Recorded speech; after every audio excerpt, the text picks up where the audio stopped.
ओम नमः शिवाय। शिव जी सदा सहाय। ओम नमः शिवाय। गुरु जी सदा सहाय। ओम नमः शिवाय। शिव जी सदा सहाय। ओम नमः शिवाय। गुरु जी सदा सहाय। जय गुरु जी, शुक्राना गुरु जी। अब हम संध्या काल में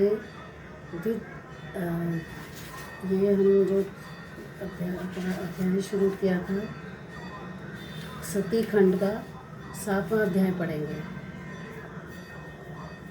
श्री सप्तम अध्याय में सरल सुरस संपूर्ण संध्या का चित्रण सुनो, करत मनोरथ पूर्ण। ब्रह्मा जी बोले, हे नारद जी, अब संध्या वहाँ से उठकर मेधा तिथि यज्ञ में पहुँची, जहाँ उसने उसके तप और शिव जी के आशीर्वाद से उसे किसी ने नहीं देखा। तब वह अपने उपदेष्टा ब्रह्मचारी वशिष्ठ जी का स्मरण कर उन्हें ही अपना पति स्वीकार कर यज्ञ की बढ़ी हुई अग्नि में कूद पड़ी। शिव जी की कृपा से उसे कूदते हुए किसी ने नहीं देखा। पुरोडास हव्य के समान उसका शरीर तत्क्षण भस्म हो गया। अग्नि ने उसके शरीर को जलाकर सूर्यमंडल में प्रवेश कर दिया। सूर्य ने उसके शरीर के विभाग कर अपने रथ में स्थापित कर लिया, और जिसके ऊपर का भाग रात्रि और दिन के बीच में होने वाली प्रातःकाल संध्या हो गया, और उसका शेष भाग पितरों की प्रसन्नता के लिए दिन का अवसान वाली संध्या हो गया। अरुणोदय के समय की प्रातः संध्या और सूर्यास्त होने के समय की लाल कमल के समान साय संध्या होती है। उसके प्राण को दयालु शिव जी ने अपने दिव्य शरीर में स्थापित कर लिया। उधर जब यज्ञ की समाप्ति हुई तो ऋषियों ने तप्त सुवर्ण के समान कांति वाली उस कन्या को अग्नि में पाया। उसे मेधा तिथि ने प्रसन्नता से यज्ञ के लिए विधिवत स्नान कर अच्छी तरह गोद में लिया और उसका नाम अरुंधति रखा। मुनि ने उसे अपनी एक निधि मानी। शिष्यों सहित उसका अपना आश्रम में पालन करने लगे। जब वह 5 वर्ष की हुई तो विष्णु महेश ने आकर ब्रह्मपुत्र वशिष्ठ के साथ उसका विवाह कर दिया।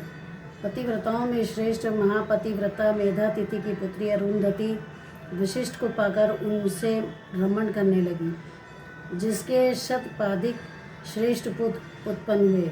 हे मुनिये, तुम्हारे लिए यह परम पवित्र और सर्व काम फलदायक संध्या का चरित्र वर्णन किया, जिसे सुनकर स्त्री हो या पुरुष अपने सब मनोरथों को प्राप्त करेगा, इसमें कोई संदेह नहीं। 8वां अध्याय, ब्रह्मा जी का कामदेव को वर देना। हे सज्जन, वर्णन करूं कामदेव वरदान। ब्रह्मा जी ने जो दिया, सुनो सकल धर ध्यान। सूर्य जी बोले कि हे ऋषियों, जब इस प्रकार प्रजापति ब्रह्मा ने कहा, तब उनके वचन को सुनकर आनंद मग्न हो नारद जी ने कहा कि हे ब्राह्मण, आपको धन्यवाद है कि आपने इस दिव्य कथा को मुझे सुनाया है। हे धर्मज्ञ, अब आप मुझे यह बताइए कि इसके आगे संध्या ने और क्या तप किया। सूर्य जी कहते हैं कि जब इस प्रकार श्री नारद जी ने श्री ब्रह्मा जी से पूछा, तो उन्होंने कहा कि हे विप्रेंद्र, जब संध्या को देखने मात्र से शिव जी ने मुझ सृष्टिकर्ता को बहुत फटकारा था, तभी से मैं शिव जी की माया से मोहित हो उनसे ईर्ष्या करने लग गया। इस चिंतन में लगा कि इसी प्रकार के विकार उन्हें आबद्ध करूं। तब रति और मदन को देखकर मैं थोड़ा मदयुक्त हुआ। दक्ष आदि अपने पुत्रों के पास गया और उनसे बोला कि हे मेरे दक्ष और मरीचि आदि पुत्रों, तुमको ज्ञात है कि स्त्री को देखने मात्र से शिव जी ने मुझे बहुत धिक्कारा था, जिसके दुख से मैं आज तक दुखी हूँ। अतः जैसे भी हो, जब महादेव जी स्त्री ग्रहण कर लें तभी मुझे शांति आवेगी। क्या तुम यह मेरा कष्ट दूर करने के लिए कोई उपाय न करोगे? हे नारद, मैं अपने पुत्रों से ऐसा कह ही रहा था कि उसी समय रति सहित कामदेव वहाँ आ पहुँचा। तब मैंने उसकी बहुत प्रशंसा कर कहा कि हे बस, अब तुम जगत के लिए शिव जी को मोहित करो। तुम्हारे सिवा दूसरा उन्हें मोहित नहीं कर सकता। महादेव जी पर अनुराग करने से तुम्हारे श्राप की भी शांति होगी और जगत का कल्याण भी, क्योंकि जब शिव जी को स्त्री का अनुराग होगा तब वे महादेव जी तुम्हें तार देंगे।